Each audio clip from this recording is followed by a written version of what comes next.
What's the point of Wales? This is an article I wrote for Cymru magazine in 2008, later published in my anthology, The Phenomenon of Welshness, or How Many Aircraft Carriers Would an Independent Wales Have, published in 2011. Just a quick note, I use the word state to mean a independent nation state or city state or Vatican something. It's unfortunate that in English, because the United States calls itself United States, when in fact they are, as the Welsh says, United Provinces, the word isn't so clear. So state is gwladwriaeth, as we say in Welsh, so it's a independent polity. So I'll read the short introduction and then the article itself. The introduction. One of the scariest songs in the world is John Lennon's Imagine. The line, "Imagine there's no country, it isn't hard to do," sends shivers down my spine. Rather than being a peace song for brotherly love and understanding, "Imagine there's no country" is usually the template and intellectual excuse used by large countries to deny the rights for smaller nations within their borders. I bet more deaths have been inflicted by the governing states insisting on staying unified and suppressing nations wishing to become new countries than there have been by peoples wishing to succeed. Imagining there is no country means language death and cultural euthanasia. During the 1980s and 90s, I would occasionally be challenged by progressives, with Lennon singing in their dreamy heads, why I believed Wales should have its own parliament. People would argue that nationalism started wars. They'd always be in favour of governments closer to the people, except, it seemed, if those people thought of themselves as Welsh or as a nation. And then, in 1997, Wales voted for our assembly, and our country started to become a nation state. But then a question I asked myself was, well, if the nation state gets all post-national and doesn't promote the things which makes it a nation, like a daily newspaper in the Welsh language, then what's the point of having your own nation state? What's the point of Wales? If the historian Gwyn Alf Williams famously asked, when was Wales? I'd like to ask, what's the point of Wales? That is, why choose to invest effort in furthering Welsh nationality, and why then wish to create a Welsh state? It's a question I've been pondering for some time. It popped up again during the fallout over the government's funding or lack of funding of the proposed Welsh-language daily newspaper, Y Byd. Assuming that all people have to live in a state of some sort, then the decisions have to be made on what criteria should that state be based. We could all live in our own city-state, or maybe another entity devoid of the suspected evils of nationality. This, some people believe with almost childlike innocence, will immunize us from xenophobia. We could base our state on ideology or religion, communism maybe, Jewish Eruv, Islamic Ummah, or be like the Holy Roman Empire, though I doubt whether non-national states would immunize us from the conflict or injustice. So, why choose a state based on Welsh nationality? I would argue that the creation of a Welsh state, as opposed to a state based on another identity, gives prestige, status and power to a language which would otherwise be totally marginalised. That is, the political and cultural agenda of creating a Welsh state is the vehicle through which to strengthen the Welsh language and culture. It's not the end in itself. The revival of the Welsh language is the moral purpose of Wales. That's the point of prioritising a Welsh nationality rather than a regional, city or British one. In a globalised world, not having a nation state is certain death for small languages, as the leaders of the Tibetan Intifada of 2008 understand only too well. The moral purpose of a state, in the European model at least, isn't to make its citizens wealthy, healthy, happy or fair-minded, though these attributes are obviously important and essential, They are all attributes which could be given to a population by another state, a conquering state, say, or a more powerful paternal state. No, the moral purpose of a nation, and the only reason for its unique existence, is to promote its unique language and culture. If the state of which that nation is a part doesn't achieve that, then there is no moral purpose to that state. So the reason for inventing nationality is to defend and promote a particular language and culture. In fact, the argument in favour of conferring nationality is similar to the one about defence, and includes the same irony, which I'd argue should be reversed. It's always tickled me that larger countries are the ones claiming to need a nuclear bomb to defend themselves. But doesn't history teach us that this should be the other way around? Should not Chechnya or Poland have the nuclear bomb rather than Russia? New Caledonia rather than France? Tibet rather than China? Nuclear bombs should be given to countries that really need to defend themselves. Likewise, should not nationality or independence be conferred to communities which need it to strengthen a weak or threatened language, rather than to those whose identity is already sufficiently strong? Lakota Indians, Karen or Breton or Welsh, rather than the USA, Burma or France. But back to Wales and the cor celebre of Y Byd, the dreamed of Welsh-language daily newspaper, which had been led to expect adequate financial support from the Welsh Assembly government, which included Plaid Cymru as a junior partner, but which was offered a grant which was simply far too meagre. The whole issue of language and culture in Wales should be put in the context not of what's possible, but what needs to be done to further the moral purpose of the Welsh state. The defence by the British state of what it seems as its moral purpose should put this and other decisions by the Welsh government in context, and maybe ask us to frame our whole political argument in a different world of view. The moral reason for the British state is the big question with which Labour Prime Minister Gordon Brown is grappling with today. After a heady series of post-national or anti-national arguments, he's been forced to agree to some old-fashioned criteria which could be summed up by the three M's: mother tongue, military and monarchy. What's the price of this Britishness? Well, you could say it includes the lives of 48 Welsh Guards. That's how many died on the flagship Sir Galahad in the South Atlantic to defend the Falkland Islands from Argentine control in 1982.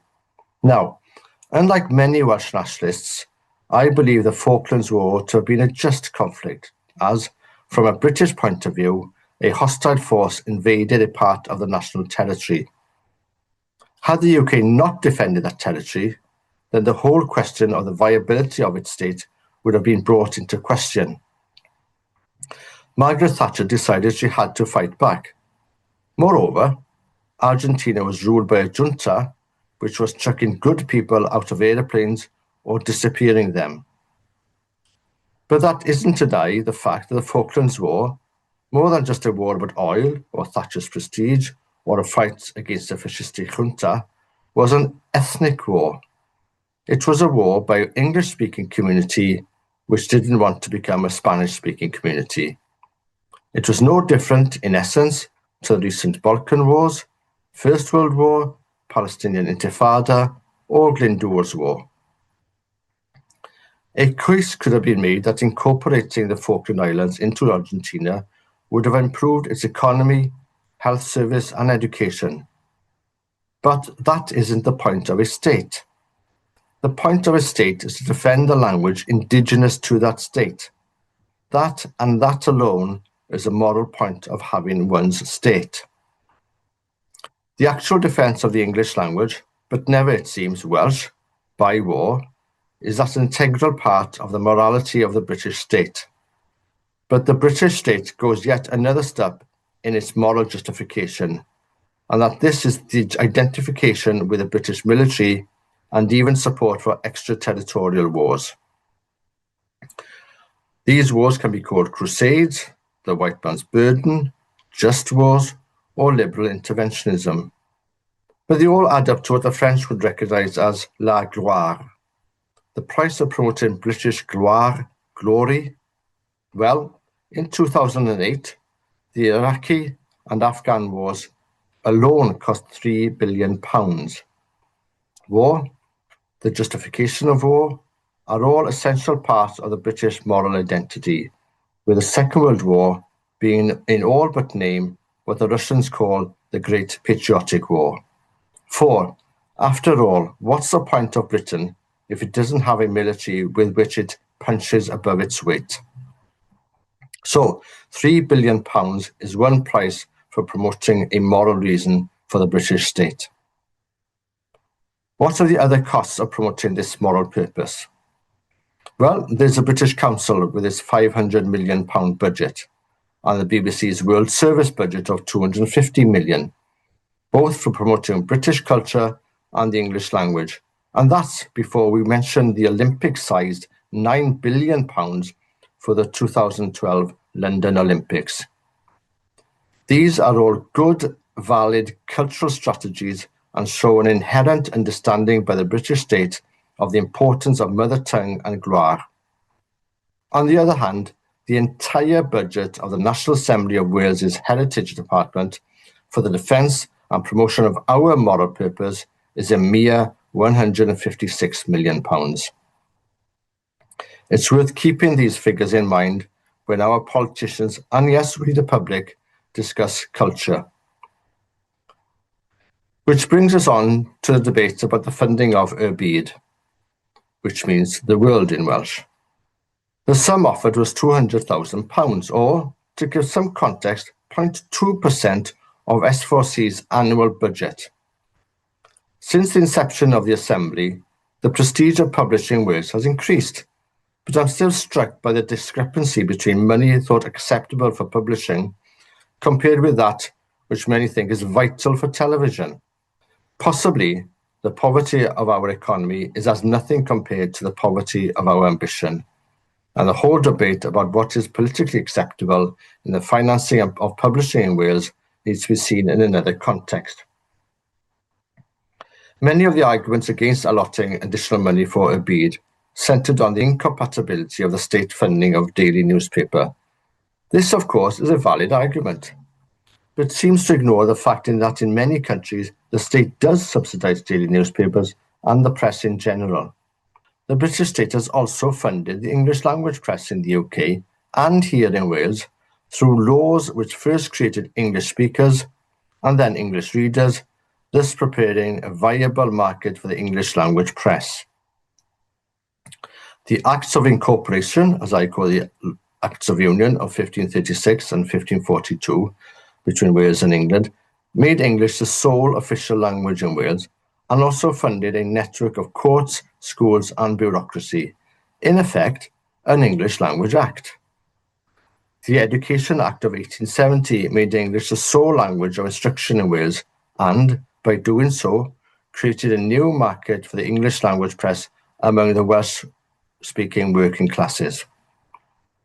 The British state might have taken the same road as the Habsburg Empire, which decreed in its Education Act of 1867 that the medium of instruction in primary schools would be in the pupil's mother tongue, and by doing so, created a viable market for languages like Slovene and Czech.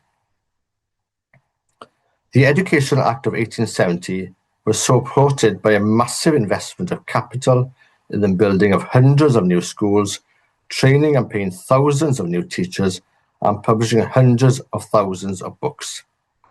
This on a scale which, if done in a Welsh language context, would be called nation building, or heavens forbid, nationalist. When one considers the financial commitment undertaken by the British state to turn Wales from a majority Welsh-speaking nation into a majority English-speaking one, the sums discussed today in similar debates in Wales are minuscule, if not laughable. The byd project is also important for the health of a diverse news outlet in Wales, a news agenda which is controlled almost entirely by BBC and Trinity Mirror, with chinks of light from magazines such as Cumbria. It is also important from the point of view of creating a literate Welsh public. The whole argument about funding of a byd has repercussions for the Welsh print media in English. A literate Welsh culture in both languages is imperative for the well-being of Wales. Civic nationality goes hand in hand with literacy, and a literate identity is a tribal identity. So should not our whole political effort be to create a more literate nationality?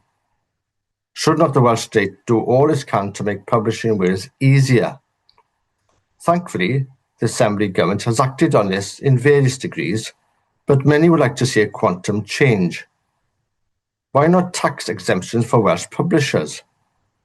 Why does the Welsh state subsidise stupidity, drunks receiving treatment free to the point of delivery for their own self-inflicted injuries, or doctors prescribing shampoo as part of the famous free prescriptions policy, but seem more circumspect about subsidising literacy?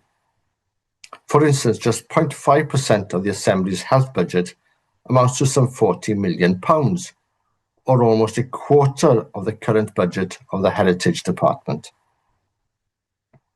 The moral purpose of the Welsh state is to promote the Welsh language and Welsh culture through the medium of Welsh and English. That's the whole point. The morality of our state is to overturn centuries of discrimination against Indigenous language.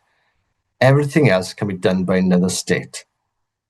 If the British state is willing to send men to war to promote and defend the English language, then the Welsh state should be ready to do everything in its power to create a truly bilingual, literate Welsh nation. If it won't do that, then the vehicle of change that is the Welsh state and the very concept of Wales has lost its moral purpose. If that's the case, then there is no point to Wales. Cambria Magazine, Volume 9, Number 6, March-April 2008.